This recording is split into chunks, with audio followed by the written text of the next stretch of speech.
Is your volume okay? Deb, is your volume okay? I can't hear you. Okay, it's fine. No You problem. can tune me up a little, or you can hear me all right?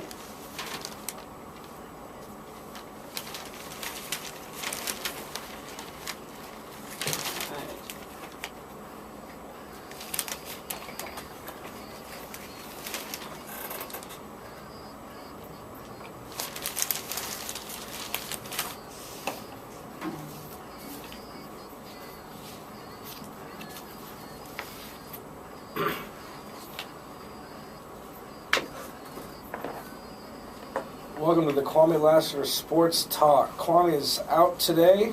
In studio, we have Alex, Clancy, and Deborah Dubree. Deborah, how are you? I'm great. We're holding down the fort. Yes, we are. Deborah Dubree of YourClearEdge.com. Check it out. Great website. Very, very talented woman. You can follow me on Twitter at Clancy's Corner, not .org. I was going to say, if you mess Just this up. at Clancy's Corner. Kwamie's not here to mess it up.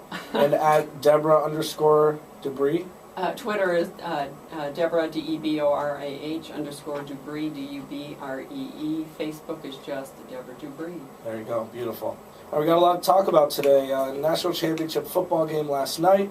Got some NFL playoffs. Might hit some NBA later on at the end of the show. But let's start with the National Championship game.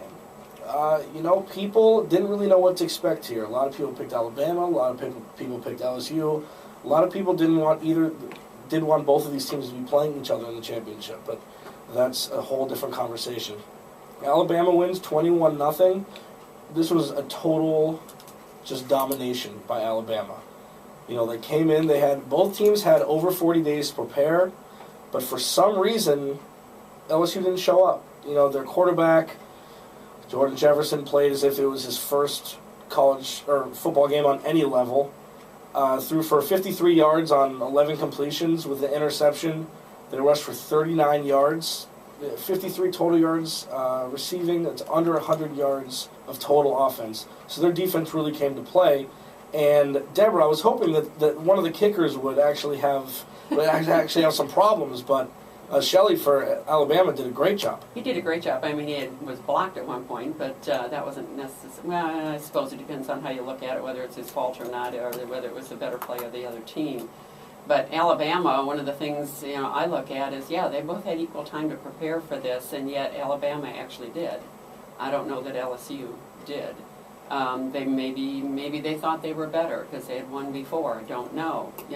Couple of the things that I really liked watching the game was from the Alabama side, is they came with surprises.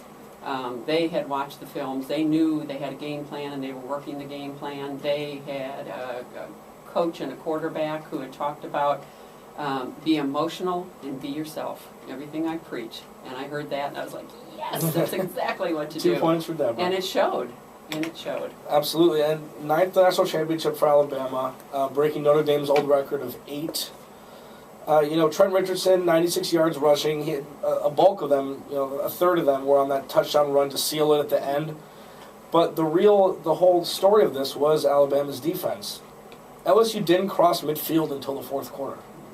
I mean, that's scary. It is scary. 6 3-and-outs, 11 plays for negative yards. Now, I was actually texting my boss during the game, and I was telling him, can you teach Jordan Jefferson what the option is? If you are further ahead, if you actually could potentially gain yards, you don't shovel the ball back 3 yards to your running back who gets pushed out of bounds. That happened 3 or 4 times, and they made so many unforced errors. It was incredible too. The LSU did. Right, and the fake field goal that almost didn't work, but it did. That was a huge momentum changer, and the momentum was already in Alabama's favor at that point. So, that really paved the way for the rest of the game. I think Alabama walked in already had won the game. In their mind, they had already won the game.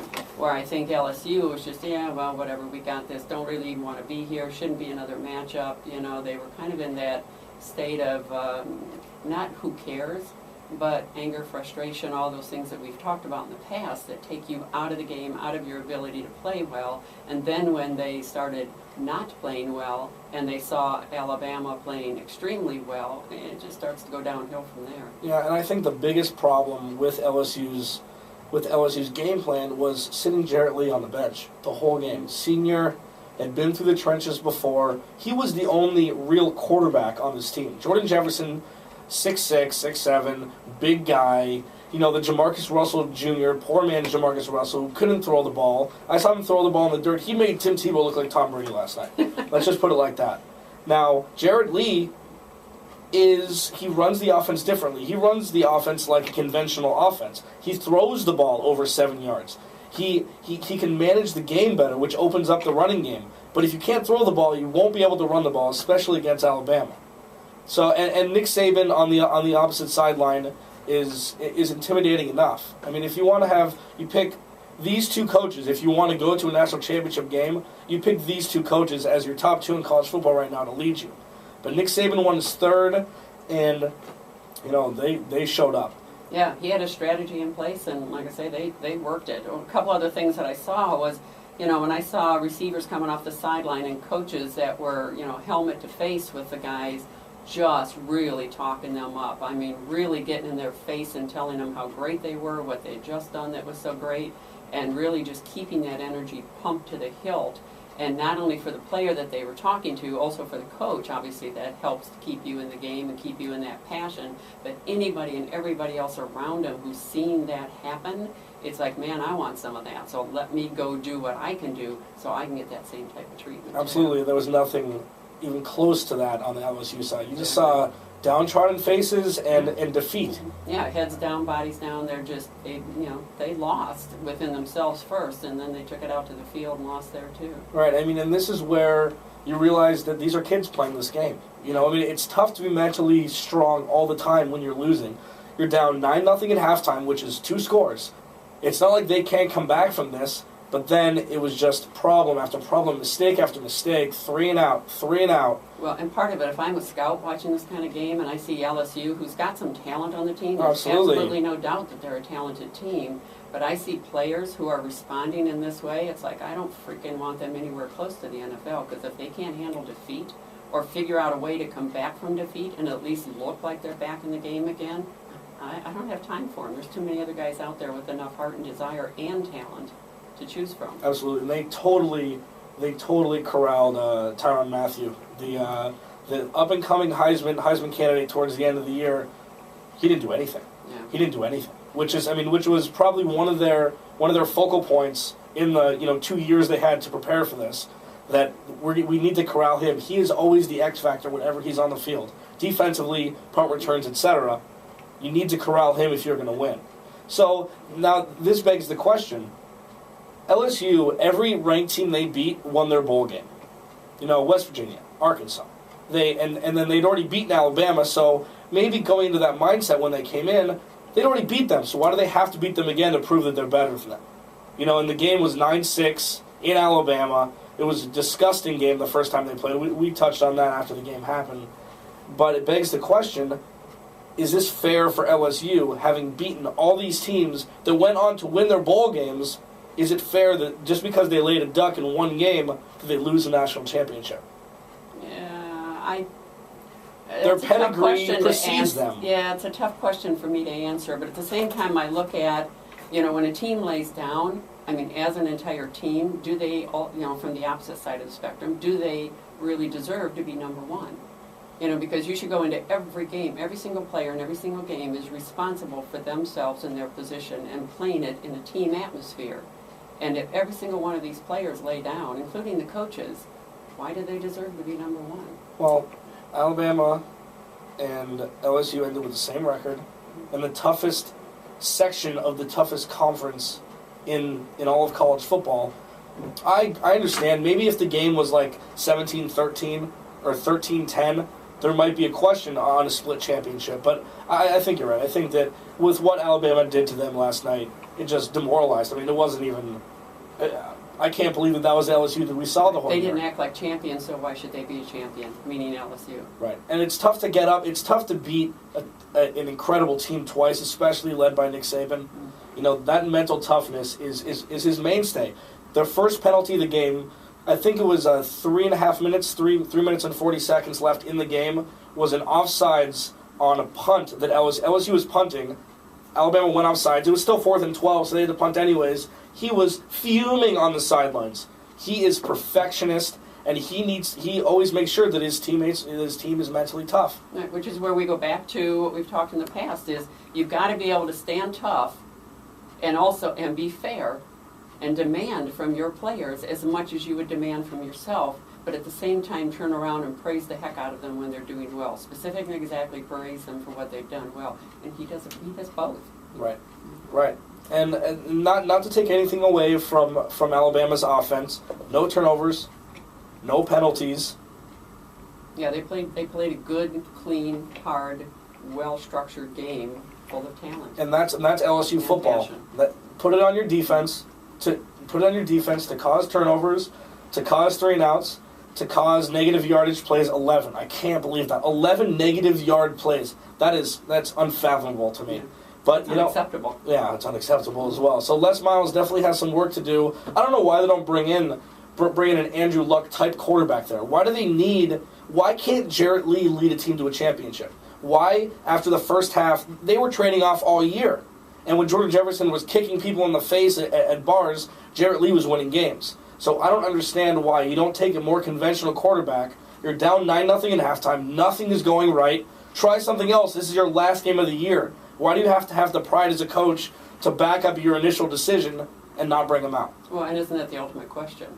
If you've got a season like you've had, if you've got talent like you have, why can't you bring them together and win a game? Give him one series. Give him 3 series. I mean, give him something. Give him a chance to get a spark. Asking themselves that same question, like Ryan and some of the others.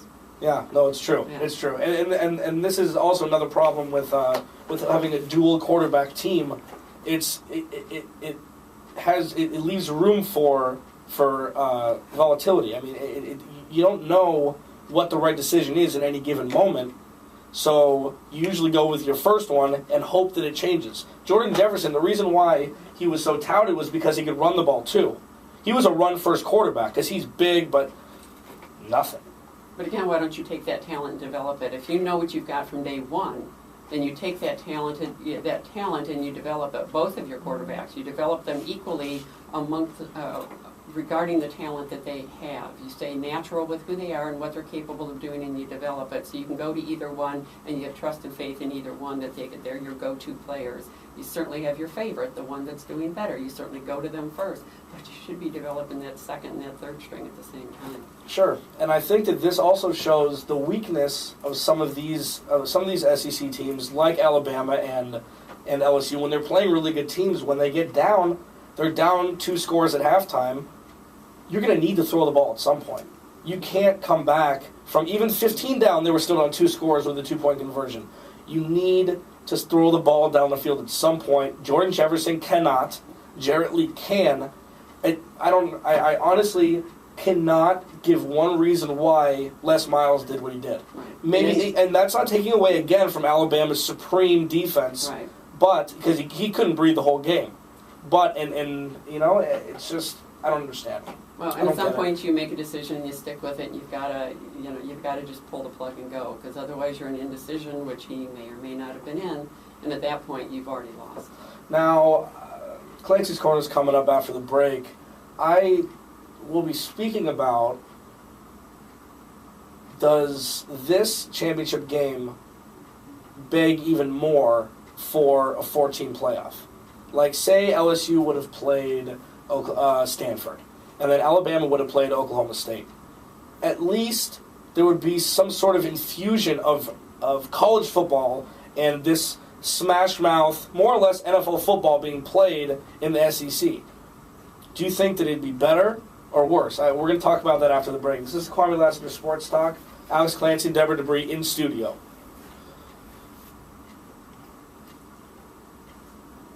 My headset seems to be bouncing back and forth.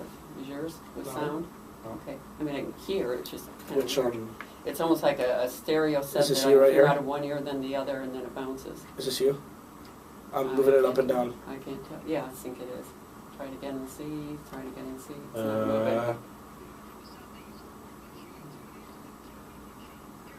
No? Right back in again? I No. can barely hear. I'm not. There we go. That's me. Okay. Okay. That's cool. Okay. Yeah. Thanks. Where's Kwamie? That punk. Okay. I'm gonna I'm going to do Clancy's Corner, and then we can talk about this a little bit, and then let's go right into NFL. That's fine. So then we can smooth right into... I swear to God, they've got the air conditioning. No, it's a heater. It's not. It's coming out of there. Oh. It's coming out of the ducts because they got the It's coming out of the... Oh, at least the ducks. The duck work. Duck. Not the quacker duck. The duck work.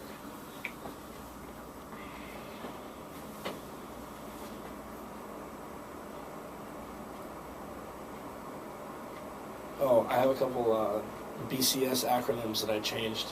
No. I'm using Benjamin Chasing Suits. What else? I said broke college students are victims. Oh yeah, so this is my line. These broke college students are victims of the bogus cash cow system in place. Make sure you make it real clear that that's what you're doing, setting up the acronym. Oh, you're gonna. I would be Okay. talking to you, been with you.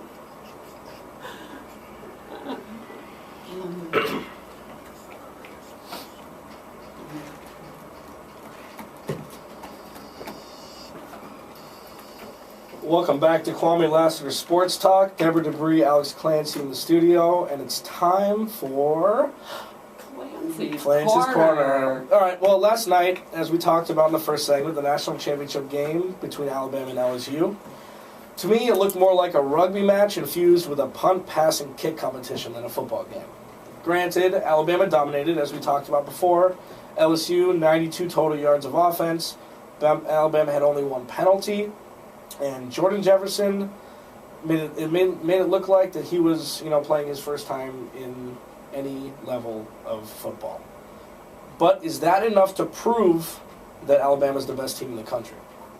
Out of the two teams with the best BCS ranking, they proved to be the better team. So, does this mean that they're really the best team in the country? The Benjamin Chasing Suits, get it up, BCS, Benjamin Chasing Suits, the guys that run the BCS, screwed the pooch once again. Why, you ask, maybe. Here, how about this scenario? This year, there were many, many intriguing storylines. Andrew Luck leading the Stanford Cardinal, ranked number 4. Justin Blackmon led Oklahoma State, ranked number 3, as I alluded to before. How incredible would it have been to have the number 1 team LSU play maybe the best quarterback in college football, and Kwamie's not here to say it's RG3, to have number 2 Alabama play number 3 Oklahoma State in a 14 playoff. What really happened was 2 of those teams, Stanford, Oklahoma State, played in a glorified exhibition game, which really was just a moneymaker for their respective schools and the BCS as a whole. And the other 2 happened to play for the national championship. Many people share the sentiment that bowl games truly mean something more than money to schools. They think that winning big bowl games, improve their preseason ranking for the next year, as well as upping their status for next year's recruiting class. Both of these things, are undeniably true, but what about this year? What about these kids? Why always look to the future, which will increase your money flow for the BCS and for the respective schools? I believe that both of these reasons are cop-outs. Schools and coaches have to say these things in post-game press conferences in order to keep a positive image for their school. You think Andrew Luck and Justin Blackmon played college football with the hope to play an overhyped exhibition game to end their careers? Hell no. These broke college students, BCS once again, are victims. They are victims of the bogus cash cow system in place. That's another BCS. That's 3. I'm telling bogus you, cash cow old, system. I'll leave you with this.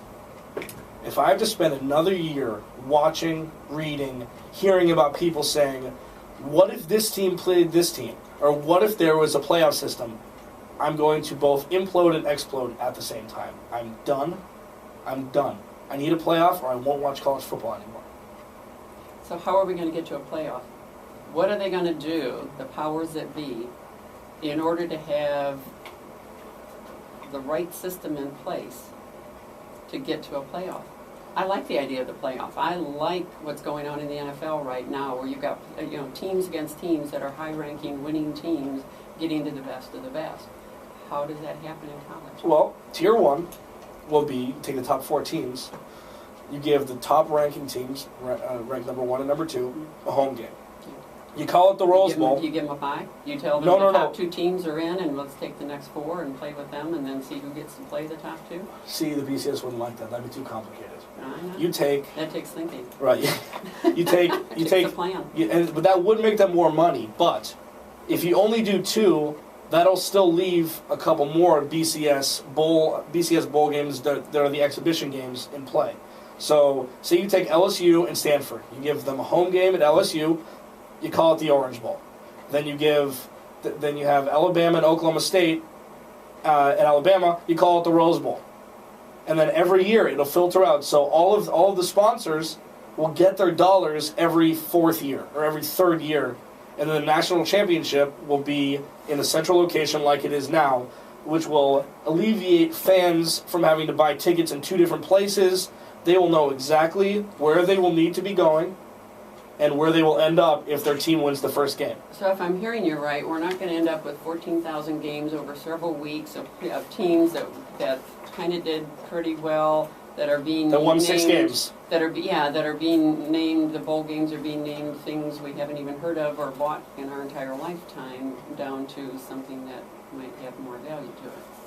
You know, it's a crazy, crazy theory. I know, dude. It's a crazy, crazy theory. But I think they're moving more towards that way, so I really hope that soon it's going to happen. Okay, enough. Well, we know something's going to happen, we just don't know what, so let's hope the powers that be have some intelligence about football, and that those are the powers that be that are making the decisions rather than the people pushers.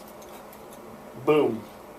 Okay, let's move to something that actually means something. Let's talk about the NFL playoffs. This last weekend was, well, I mean, it was kind of polarized. You know, you had 2 incredible games, and you had 2 games that were kind of making you want more. Let's start with those 2 first. The Giants and the Falcons. I'd be scared if I were anybody but the New York Giants. Anybody that's in their path to the Super Bowl. Everybody's talking about, you know, this is kind of the same path that they took when they won the Super Bowl. They lost to Green Bay earlier, and now they're going to play them now.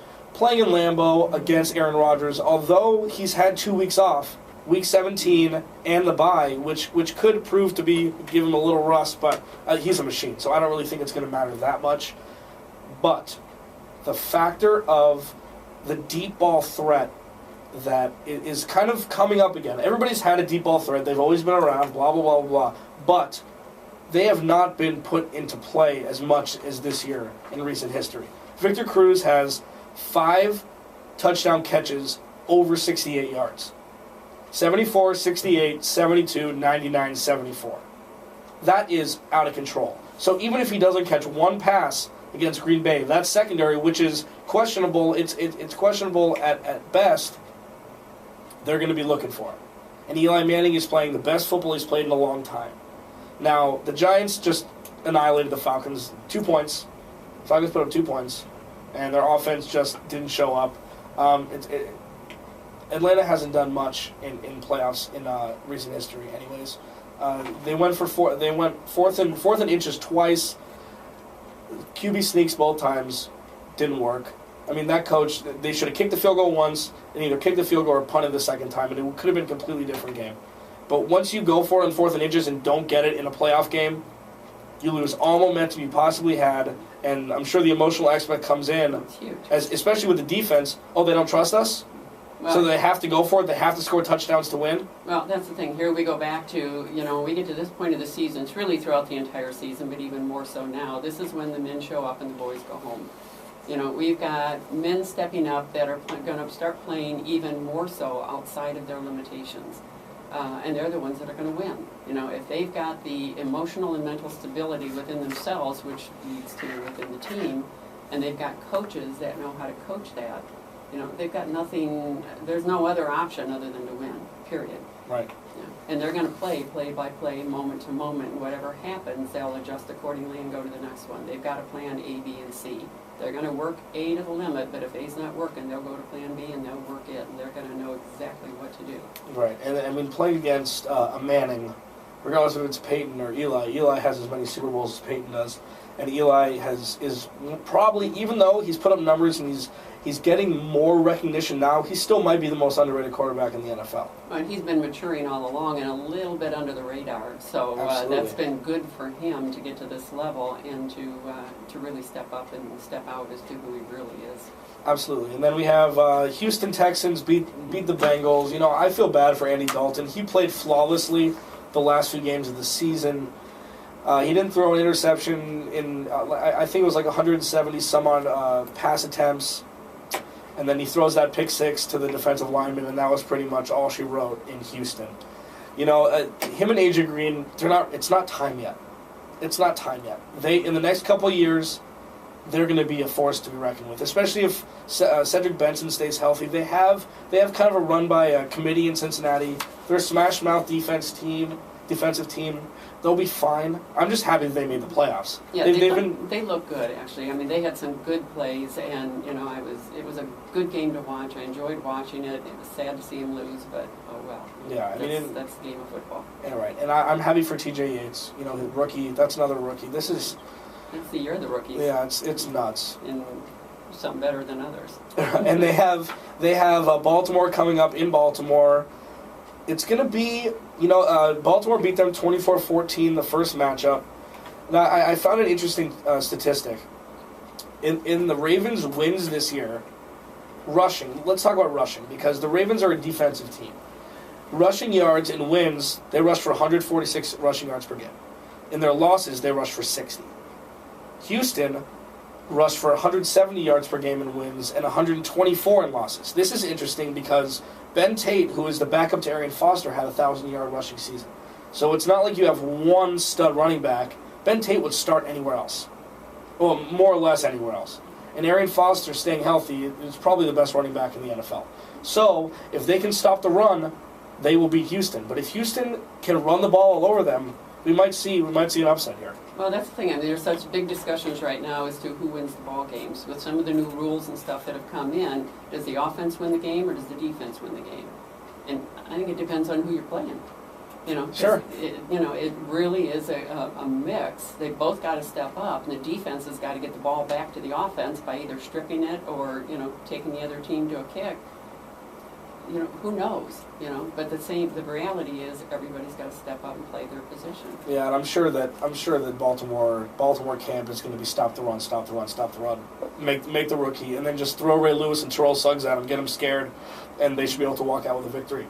Yeah, mix it up so nobody knows what they're doing except them. But I mean, you have one of the best receivers in the NFL, Andre Johnson, two very, very capable tight ends, Owen Daniels and Joel Dreesen. And, it'll be an interesting game. I mean, the two totally different... Houston's defense is underrated as well. So that'll be interesting. Now, let's move to America's sweethearts, New Orleans Saints and the Detroit Lions. This, although the Saints won, they were favored, this might have been the surprise. They beat them by 17.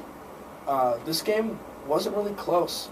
It was for the first half, and then Drew Brees said... Okay, I'm turning it on now. Yeah, I'm all done playing around. 466, 3 touchdowns, which overshadowed Calvin Johnson's 211 yards and 2 touchdowns. I mean, and again, the Lions they're not ready yet. No, but they're looking good. They're looking really They're looking good. Great. Yeah. Absolutely. They need Javid Best has been out. Their starting running back has been out, who is a double threat receiving and rushing, which has been tough for them. Kevin Smith has stepped up, but he's an ancient warrior, so I mean, it's tough for him to get a lot of carries, get a lot of touches, and stay healthy. Now, New Orleans, that's going to be a really tough game for them next week as well. Going into San Francisco, offense versus defense. Defense usually wins, but New Orleans' offense it's incredible. It's an art form. It's like watching a ballet. Exactly. Not that I have, but what I thought it would look like. Well, you should, because some of these guys actually look like they should be in a ballet, as you said, and they're going to yoga now in the NFL because they know the benefits of it. Sure. So good for them. But we're a little off topic now. Not the first time. Yeah. So yeah, I agree. I think it's going to be a great game. It's going to be an interesting game. I still think New Orleans takes it. But I'm not 100% bought into that. Anything can happen nowadays. Right, because they're not in the Dome, which they're accustomed to being in and wrecking house in. They're going to San Francisco. They're favored in San Francisco. I'm not a spread guy really. I don't really follow that stuff with Vegas, but I know that they're favored in as a visitor Right. in a playoff game. And But their season. Sure, Season. sure. They've been there, they've done that, they know what it takes, and they've got the right mix of, again, the mental and emotional aspect of it, that they can pull it around even if they are going into the halftime losing, they can pull it around and make it happen. Sure. And San Francisco is known for stopping the run. Luckily for New Orleans, they don't have to run the ball. Drew Brees can throw the ball 60 times, 15 of those maybe being little dump-offs. Instead of runs, little swing passes, Right. little slants, little screens. They love the screens with Darren Sproles, Pierre Thomas, Christopher Ivory, and Mark Ingram when he was healthy. But Right. Plus he knows those little screens, they can move into anything. I mean, they can move the ball downfield pretty quickly. Absolutely. Now, the moment you've been waiting for will be after the break. We're going to talk about Tim Tebow and then move into Down and Dirty with Deborah. So you're listening to the Kwamie Lassiter Sports Talk. We'll be back in about, I don't know, Mark, you tell me, 75 seconds.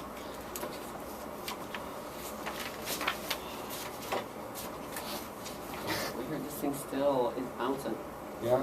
I think it almost seems like it's a loose wire or a loose connection. So we're not doing Down and Dirty next, we're doing... Well, I'm going to talk about Tebow for like a minute and then Okay, move you right in. perfect, I thought that was a good... No, that's perfect, yeah. Okay. Oh, come on. It's better. It's Yes. better. I am naturally Cold? cold. Yeah. I don't know if that's my Chicago. Once I moved out here, my blood thinned quickly. Something. Hey, Mug, how long is this next segment? 12 minutes. Perfect. So that'd be perfect. So we can talk about this for 2 or 3, and then go in. Even if we start talking, we can talk about it on the other side of the break also. Yeah, This cool. will take us home. Yeah. No, I'm cool. I'm cool with that.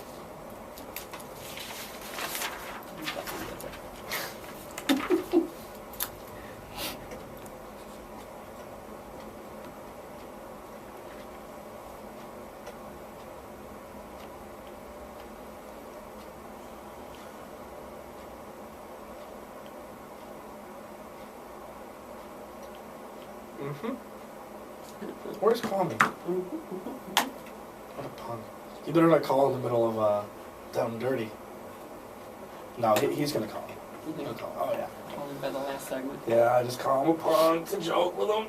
Oh. It's nice not getting berated on radio today, though. You gotta plan your comeback. No, I love it. I love it. I love it. I don't care.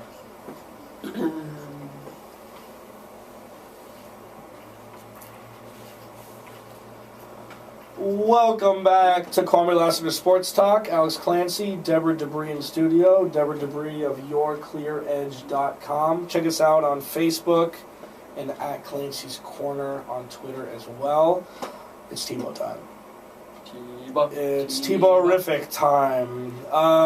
Well, unless you were under a rock all weekend, you couldn't help but have seen the magic in Denver.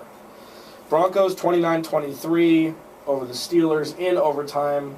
The first NFL overtime game with the new rules, in the playoffs with the new rules. Didn't matter because they were kind of superseded. The new rules state that both teams get a possession unless there's a defensive touchdown or if the team that wins the toss scores a touchdown on their first possession. And that happened. That happened. And it happened quick. Yeah, 80-yard touchdown pass, Demaryius Thomas from Tim Tebow. Demaryius Thomas didn't get as much credit as he deserved on that. It was more touchdown Tebow than touchdown. Yeah, and Tebow threw a nice, 15-yard dart, and Demaryius Thomas did the rest. Threw down Ike Taylor.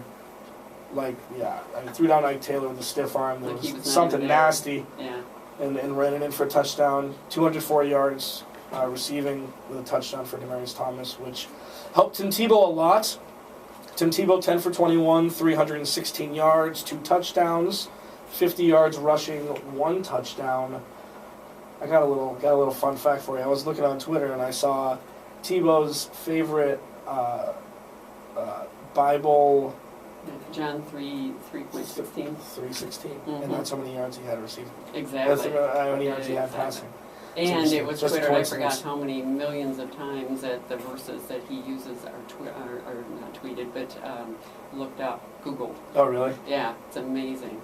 He's and the funny thing is he doesn't throw religion in anybody's face. And, no, not at all. And players that are on the team that say, Tebow is God-like nowadays, around the town, and players say, they're in a bar or someplace, a restaurant or whatever with their people. Tebow walks in, their people walk over to Tebow. That's hysterical. He said he even brings people to tears just because they're so caught up in him. You gotta be kidding me. So, yeah, Pittsburgh, it was a hobbled Pittsburgh team. Ben Roethlisberger should be in a wheelchair right now, rehabbing on crutches. Rashard Mendenhall, their starting running back, out for the year. This was definitely a crippled Steelers team, getting older, but I think the biggest problem with them that whole game was Troy Polamalu had his worst game ever.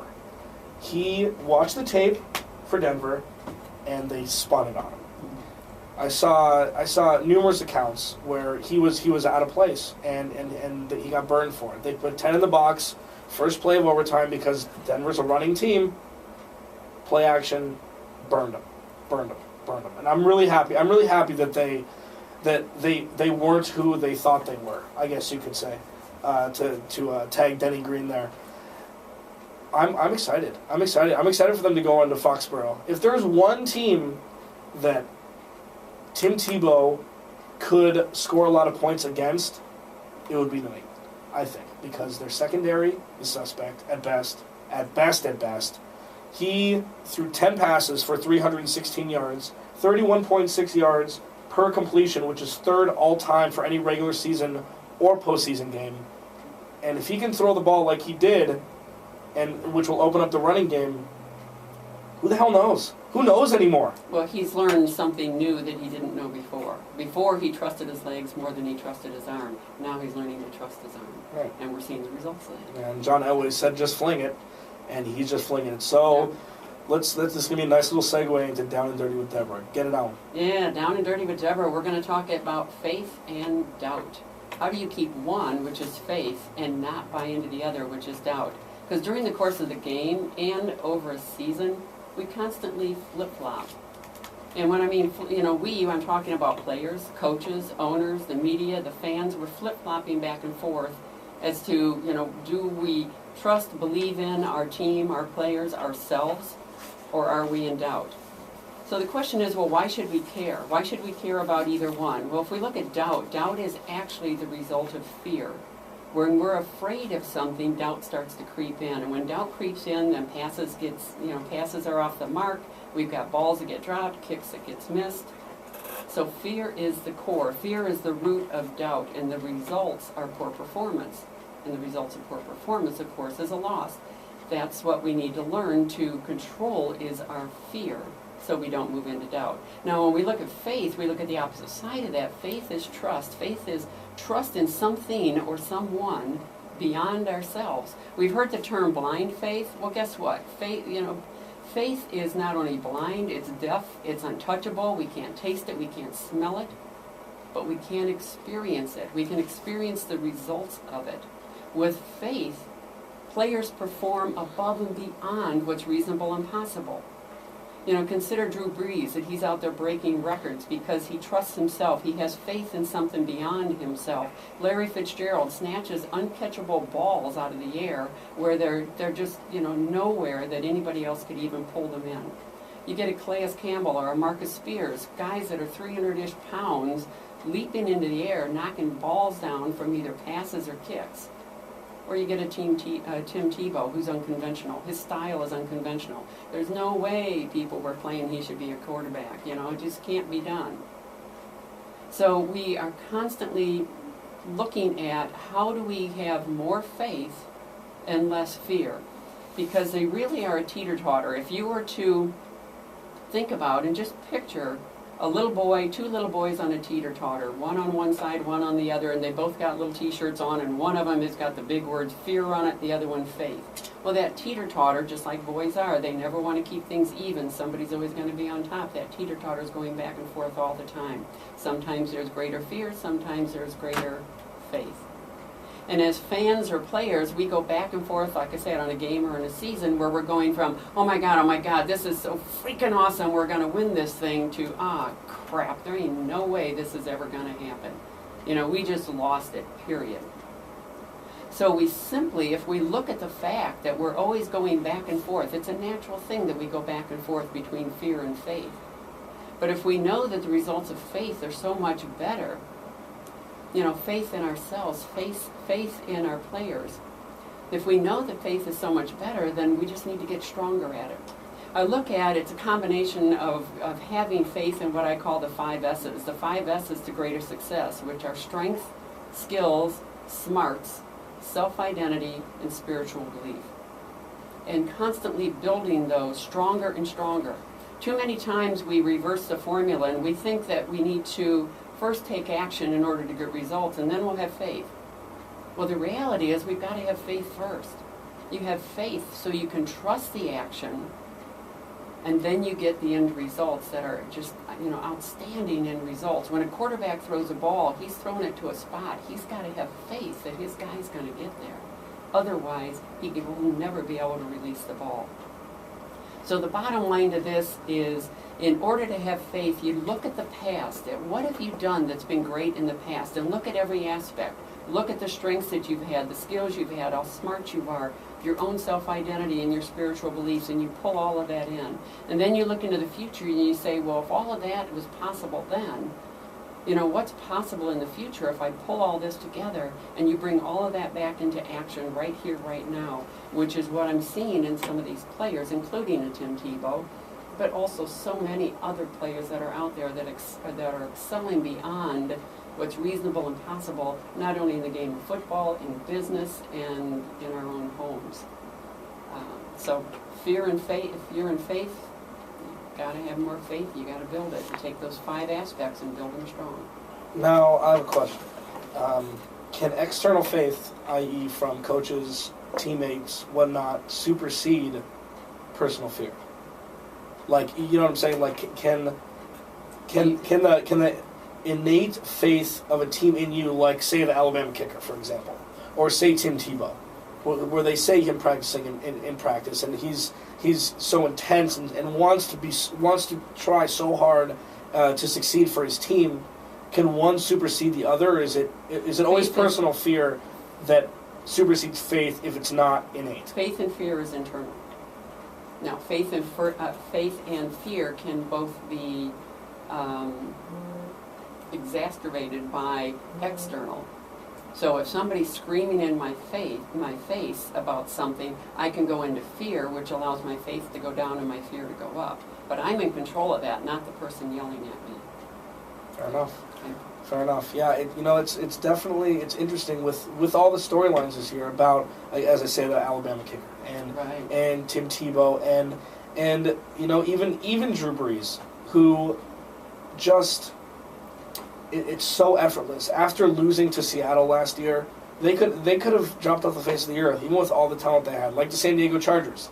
They could have just had this wall put up of, I can't believe we lost this game, I can't believe blah blah, we never should have lost, and then they come back better than ever. But that's the thing, that's that balancing act that, do we go through those feelings, any one of us? Absolutely we do. There's nobody that I know, unless you get to the point you can go onto a mountaintop, sit and hum, and have things show up in front of you. When you get to that point, you call me and let me know, because I want to hang with you more. Yeah, really. But up until that point, we go through this balancing act all the time, but we've got to be aware of when it's happening. When we're aware of when it's happening, then we can adjust it. And we constantly are building those 5 aspects of us stronger and stronger and stronger, so that when fear, because it is, when it shows up, it just shows up in a flash, and then we go, oh man, okay, you're back, screw you, here's what I'm going to do. And you go back into that faith again. That's some deep stuff there, Deborah Dubree. Some deep stuff. That's some deep stuff, Deborah Dubree. Yeah, I mean, I'm sure everybody's experienced both, not just in sports. In life. Yeah, it's Which is again why I work with the whole athlete, because what's happening off the field affects what's going on the field. And some of these guys can will themselves in a game to get through something. The problem starts to become is when they go home. And they're or back to their hotel room with some of them. Or they're on the team bus, and then it starts acting out. Then they go into the fear. I mean, and overcoming it is what makes people superstars, right? I mean, because even if you are a superstar, at some point, you're going to get the fear to come in. Absolutely. The fear, no matter what. Absolutely. It could be one play. Right? It could be one play that can just flip it on its head. That's right. Because again, we're built with a automatic mechanism within us for survival. Mm-hmm. So when something happens that threatens our own survival, whether that survival is our respect, or our family, our income, anything around that, we're going to go. But then the response to that is, so now what am I going to do about it? Nice. Instead of going, oh my God, here we go again, and you start down the tube. Yeah, we need to talk about that off air. I definitely want to pick your brain more about that. It's a choice. We got to take a break. We'll be back in about 75 seconds. Kwamie, Lassiter, Sports Talk. Alex Clancy, Deborah Dubree in studio. All right, how long is the last one going to be? Thanks, dude. 11 minutes and 32 seconds. So what are we doing? I'm trying to think if we can talk about Andrew Luck and Peyton Manning, or we can talk about. I'm trying to think. I had a couple in mind, and then NBA injuries, which is okay. Thank you. If you want to ask any more questions about that could give you a little bit of content. Certainly Peyton Manning's a topic. Well then let's do that. Okay. Let's do that, because that's all a mind game there. That's all a mind game. And with all the things swirling, even if he does stay, how effective is he going to be? Yeah, well, and also because Brett Favre is known for never helping Aaron Rodgers. Because when it comes down to it, when is the man more important than the team? Which the answer is more time. I mean, never. But unless you're the veteran, you have this stud kid coming up trying to take your spot. When does survival tactics come in? Called? Well, there's air coming out. It kicks on every once in a while. When it's off, it's okay. Thanks, Steve.